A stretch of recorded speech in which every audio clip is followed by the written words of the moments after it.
Hello and welcome to Mr. Randy's Wine and Spirits. I am Mr. Randy and today we're going to be doing another full review. If you're new to the channel, hello, welcome, come on in. All my return viewers, always glad to see you again. So here we go. Today's full review episode is going to be of the Ardbeg Anoa. Now, it's Anoa as in like an ocean. You know what I'm saying? It's a pretext to the name Oa. It is from the Isla. And where is it? The Mull of Oa. So it is an Oa, like as it is one of many different ones, an Oa. This is non-age stated, no color added. Go ahead and give you the ultimate Isla. Non-chill filtered, no color added, 46.6%. It is smoky, sweet, singly rounded. It's very nice. It's different than the Wee Beastie. It's different than the 10. Give you a little bit of slow roll. There it is. Mull of Oa, Ardbeg, Cadalton Cross. Not much else on the bottle, so let's go ahead and pop that, set that, pour that, drink that. Okay, that's good. Here's the box. It came in a box. Beautifully designed, not a whole lot. You saw that on the bottle. I'll just give you like a slow roll.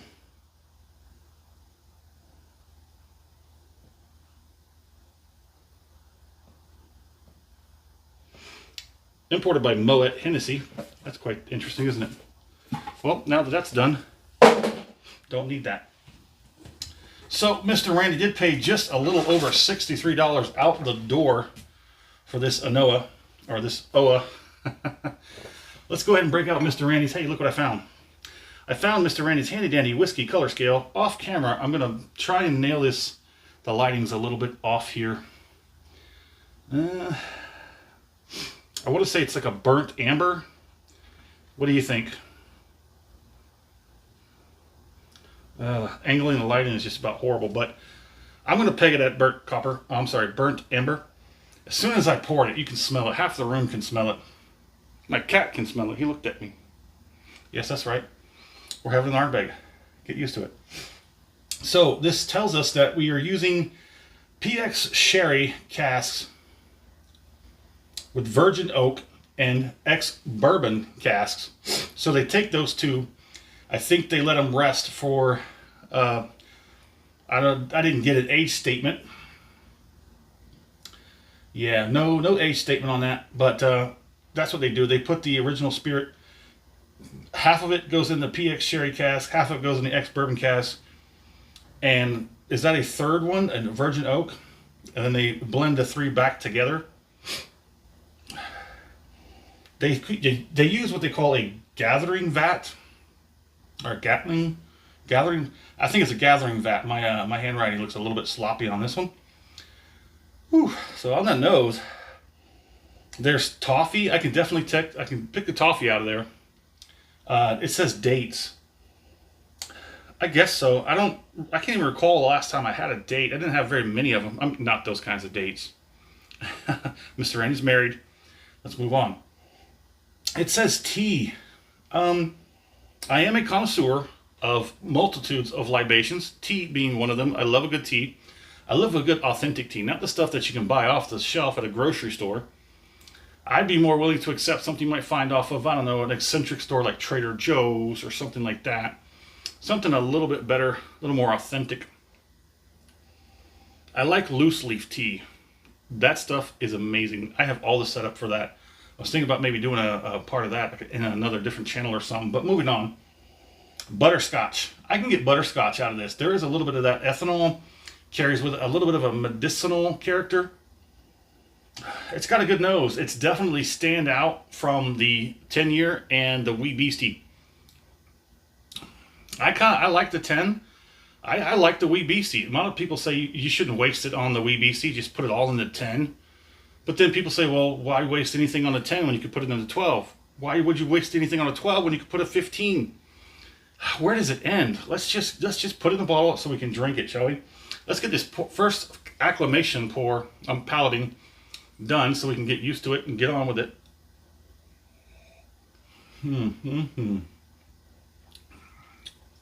Ridiculously smooth. That is so easy to drink. That's borderline dangerous. A Noah and Oa. Not a Noah and Oa. Trying to work this first palating out of the way.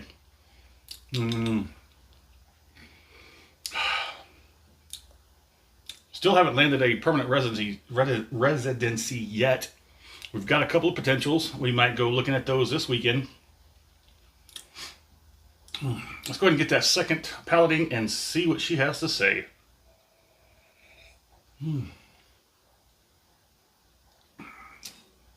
Oh man, it is very different from the 10. I dare say this has more alliance with, it aligns more with the Wee Beastie than it does the 10. It's got some sort of unique characters that are kind of more off that main line down with the 10-year, like the Wee Beastie does. I like the Wee Beastie. I don't care what anybody says. Don't judge me. We don't judge in the Whiskey Tribe. You drink what you want to drink. You drink it the way you like to drink it. And don't be... Yeah. So on the palate, I'm getting orange. Yes. Tea. Yes. Mint. Yes. Toffee. Yes. Creamy. Yes. Salty. Briny. Yes. Oaky. Vanilla. Yes. Butterscotch. Yes. Dates. There is a dark, rich red fruit in there somewhere. Yeah. It has this sort of like minty... a mint toffee sort of twinge to it, which I believe might set some people off and not liking it. But that is like one thing that's kind of different. Let me get one more on this, then we'll go for the finish. I'll be honest, transparency is always a thing here with Mr. Randy. Off the rip, it was a little bit rough around the edges and kind of difficult to like. Not saying that it was all that difficult to like. I'm just saying that little bit of roughness that it did have off the rip was kind of front and center of an issue. You know what I'm saying? So now that we got down here, oh, forgot to do it. Part 3. I'm sorry, no. Mr. Randy does a 3-part series when it does his whiskeys, wines, libations of sorts reviews. Part 1, off the rip, get it home, crack it open, pour it in the glass, have my first pour, share my first impressions with you, because that's what we do here. Part 2, full review where we are here today, drink it down halfway, let it sit 1 week, 2 weeks, destiny will decide. I go online, I find something to bring back, to talk about. We talk about it, I score it, we continue to drink it because part 3, sadly, but also happy, final pour day, where we had the final pour, compare it to the first pour, off the rip, and everything in between. Now that I've worked that out, let's go in for that finish. Wait. Almost forgot. Give the glass a nice little coating. Signature move. Get the legs going. Come on, a little better. Come on. That's not bad. I think it's better. It transfers better on the mouth than you see it in the glass. But it's well enough. It really coats the mouth. It's really nice. Let's go ahead and do this finish.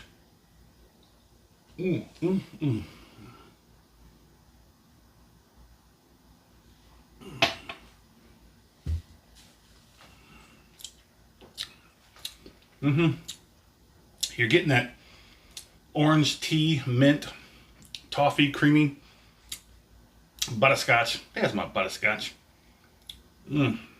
It's well balanced. Rounded as well. I might say that as well. I'll say it's well rounded, well balanced. I'm getting a lot of tingling clear across the mouth, all over the place. Tongue. I think it's the other libations that I've had that I have issues with the tongue. It may be something that's in those libations that may have a little bit of a difference. But I feel more on the tongue with this Ardbeg than I have with some of the tequilas I've had, where they like to fall flat. There's still a little tingling, a little numbness on the tongue. It's like right on top of the flat middle section. Cheeks are definitely going to work here. I'd say it's probably a good 2. The gums are probably just a 1. Lips are just a little bit, not even probably a solid 1. The heat on the back end is probably a solid 1. So on average, I'm probably going to say this is just under a 2 out of 5. But it's good. I'm still tasting it. I'm still tasting the orange, the mint, maybe some of that butterscotch. I'm licking my lips. That's a good one. Oops, already put it out there. So I guess we got to go ahead and score it, shall we? If you like the video, go ahead and hit the heart button, hit the like button, whatever the platform you're on. If you want to skip all that because you're tired of doing all that work, go ahead and hit the subscribe and follow. That way, as soon as I release these videos out in the wild, they come right to you like a homing pigeon, like a guided missile, like a good old reliable Labrador. I miss my dog. Anywho, my score on this is going to be a weak 4 out of 5. I believe there could be a little bit more to this in certain areas. Price point, I think, is fine. We'll go ahead and skip right down for the price point real quick. Price point is fine. I usually see this anywhere between $60 and $65, and that is mostly off on the shelf, not out the door. Out the door, you'll probably be looking somewhere around 70-ish, which is what I used to see it on the shelf back in Killeen Fort Hood. Here, this thing is around $60 on the shelf, and I paid just over $63. My score, a weak 4 out of 5. The price is okay. We'll leave that alone.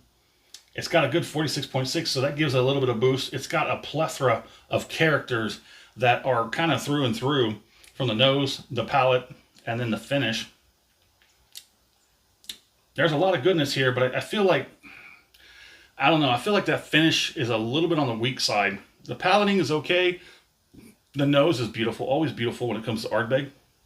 So we'll let that go for that. But a weak 4 out of 5, I think it's fine. Would I buy this again? No. I believe out of the 3 Ardbegs I've had, it's unique. I find it a little bit more unique than the 10, but I find the 10 more solid than this one. The Wee Beastie is a little more unique than the other two, the 10 and this one. And it's a little less costing. It's more around $50. I can get it for $50 out the door. It has better, robust, meatier, like, it's meaty, peaty, smoky, delicious. I think I prefer the Wee Beastie a little bit more than this one. And definitely the Wee Beastie and the 10 kind of go neck and neck, you know. So the Wee Beastie has a little bit of this, the 10 has a little bit of that. So I could probably bounce them back and forth between the Wee Beastie and the 10. We're going to skip over this one, and the next Ardbeg on the list is the Uigeadail, the Oogie. Oogie. Do me a favor, in the comment section, tell me where you're at. Tell me, what are you drinking? I want to know what's going on in the world of libations around you. And what do you think about Ardbeg? What's your favorite that you've had? If you've had the ones I've had, how do you compare your reviews to my reviews? And as always, thanks for stopping by here at Mr. Randy's Wine and Spirits. Definitely a good one.